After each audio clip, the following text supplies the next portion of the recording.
युक्त व्यवहार ही मानवीयतापूर्ण व्यवहार है। इनका हम आगे और डिटेल में परिभाषाओं को देखेंगे। तो बेसिकली धीरता, वीरता और उदारता मानवीय स्वभाव है।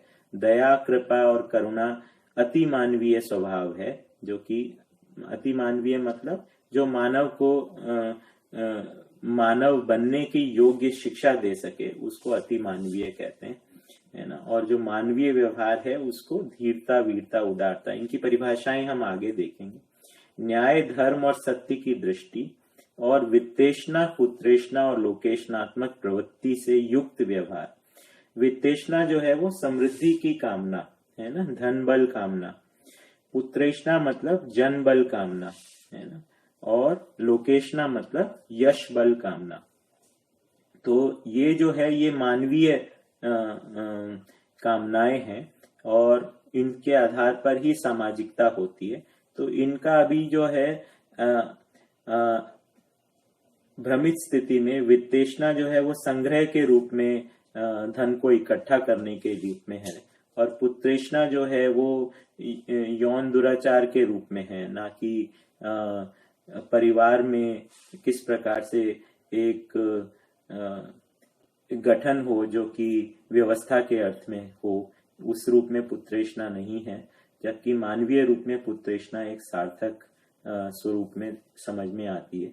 लोकेशना जो है वो किसी भी चीज के लिए यश को बनाने के लिए अभी दिखाई देता है, लेकिन यहाँ पर लोकेशना जो है सार्थक कार्यों के लिए अपना यश हो, इसकी कामना जो है उस रूप में लोकेशना को पहचाना गया है। अस्तित्व में से के लिए जानने, मानने और अनुभव करने के प्रयास अध्ययन मानव करता रहा है और करता रहेगा। तो मानव जो है हमेशा से ही अस्तित्व में से के लिए, मतलब अस्तित्व में, अस्तित्व से और अस्तित्व के लिए, मानव उसमें हमेशा से ही जानने पहचानने का प्रयास करता रहा है और हमेशा करता रहेगा। सफल हुआ या असफल हुआ, इसका अपने को मूल्यांकन करना है। यहाँ पर जो सत्यापन है कि अस्तित्व को जानने, पहचानने और अनुभव करने का प्रयास जो है वो सफल हो गया है, इस बात का सत्यापन बाबा जी ने किया है, जो अध्ययन के लिए हमारे लिए प्रस्तुत है। ज्ञान को अनुभव काल में आनंद, सर्वत्र एक सा अनुभव में आने के कारण, अभी का खत्म करेंगे।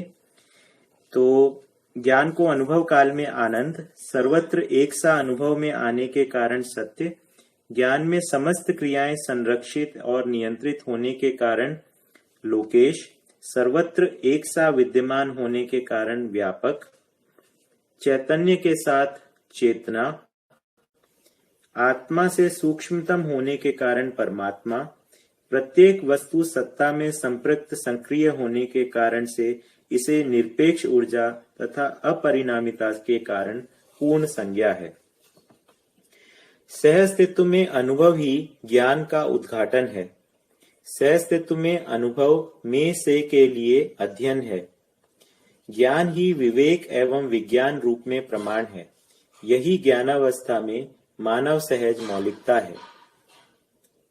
तो सहअस्तित्व में अनुभव ही ज्ञान का उद्घाटन है। तो ज्ञान अपने स्वरूप में व्यापक सत्ता है, पर सहअस्तित्व में अनुभव पूर्वक ही उस ज्ञान का उद्घाटन होता है, यानी उस ज्ञान को व्यक्त किया जाता है। तो ज्ञानी के बिना ज्ञान की पहचान नहीं हो रही है। सहअस्तित्व में अनुभव में से के लिए अध्ययन है। तो अध्ययन किस लिए? ताकि सहअस्तित्व में अनुभव किया जा सके, और ज्ञान ही फिर प्रमाण के रूप में विवेक और विज्ञान के रूप में प्रमाणित होता है। तो ज्ञान जो अनुभव के रूप में रहता है वही विवेक और विज्ञान के रूप में प्रमाणित होता है। यही ज्ञानावस्था में मानव सहज मौलिकता है। ज्ञान स्वयं क्रिया न करते हुए अथवा क्रिया न होते हुए मानव जीवन में अनुभव स्थिति में आनंद सहज वैभव प्रमाण है। अनुभव पूर्वक अभिव्यक्ति ही ज्ञान है। ज्ञान ही जागृत मानव में समस्त सकारात्मक क्रियाओं का आधार अथवा प्रेरणा स्रोत है। तो ज्ञान जो है अपने आप में व्यापक सत्ता है, इसलिए वो स्वयं क्रिया न करते हुए और क्रिया न होते हुए मानव जीवन में अनुभव स्थिति में आनंद सहज वैभव प्रमाण है। और अनुभव पूर्वक अभिव्यक्ति को भी ज्ञान कहा है ना। तो ज्ञान जो है, ज्ञान जागृत मानव में सभी सकारात्मक क्रियाओं का आधार अथवा प्रेरणा स्रोत है। ज्ञान ही व्यापक सत्ता है, इसकी ही शून्य संज्ञा है। क्रियाहीनता की स्थिति की शून्य संज्ञा है तथा ज्ञान स्वयं क्रिया न करते हुए अथवा क्रिया न होते हुए समस्त क्रियाओं का आधार और प्रेरणा स्रोत है। अतः ज्ञान और व्यापक सत्ता दोनों एक ही सिद्ध होते हैं। इसमें अवस्थित होने से लिए क्रिया के लिए प्रेरणा प्राप्त है। ज्ञान से रिक्त और मुक्त इकाई नहीं है। सर्व शुभ हो। तो ज्ञान जो है वो व्यापक सत्ता है। तो इसके बारे में एक बार बाबा जी के साथ में चर्चा होते उन्होंने एक्सप्लेन किया था। मैं आपको उसकी रिकॉर्डिंग और उसका ट्रांसक्रिप्ट भी भेजूंगा। तो उसमें ये था कि मानव जब अध्ययन करके जब अनुभव की स्थिति में पाता है तो ये उसको ये ज्ञान और व्यापक वस्तु दोनों एक हैं, दोनों में कोई भेद नहीं है, ये उसको स्पष्ट हो जाता है ना। तो उस दोनों में कोई एक भेद नहीं है, वही अनुभव का बिंदु है। ये वाली बात उन्होंने इस बात को रखा था। तो हम लोग अभी रुकते हैं यहाँ पे क्योंकि समय थोड़ा ऊपर हो गया है। तो हम आफ्टरनून में 3:30 बजे फिर से मिलेंगे। तब हम अध्याय 2 का भी करेंगे और साथ में अगर आपके कोई प्रश्न हो तो टेलीग्राम के ऊपर आप भेज दीजिएगा, तो उसको भी हम लोग एड्रेस कर लेंगे। तो बहुत बहुत धन्यवाद आप सभी का ज्वाइन करने के लिए। आप सबका दिन बहुत अच्छा रहे, इस कामना के साथ में इस सेशन को यहीं समाप्त करते हैं। धन्यवाद।